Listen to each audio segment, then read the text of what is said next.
Hello guys, mayong gabi Nanasad ko guys. Ako mong pagkiton sa akong pinihapon karong adlaw. Karong taknaa sa kagabion. Mama, nako.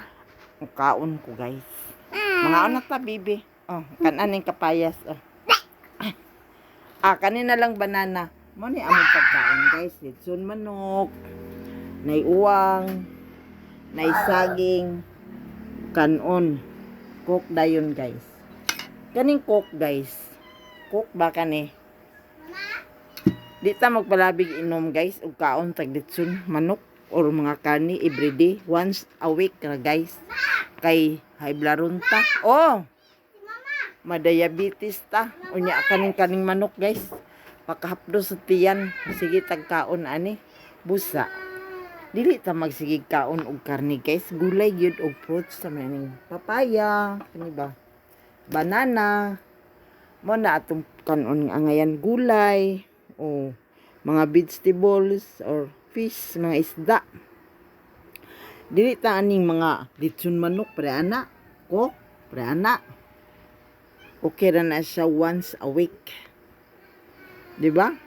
So, mga unta guys. Uwang. Mo ni among sudan nga gabi na guys ug kaning Mama. litson manok. Pero dili ko magsilbi ana guys ug walay gulay. Kapdos ug tiyan. So, mao na man gid na ang kinabuhi nato guys. Lami daw ang litson manok.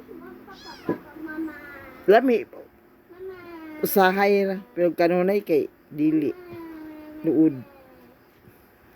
So, hinay lang kaon sa manok guys kay makasakit sa tuhod, maka-arthritis. Labi na sa idaran sa manako. Dali ra kay manakit akong tudlo guys. Mao na nga hinay lang tag kaon aning litson manok no, labi na aning inom og kok.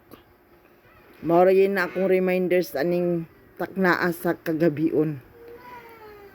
So, dinhi na lang kukutob guys. Daghang salamat sa inyong pagpaminaw. Bye-bye.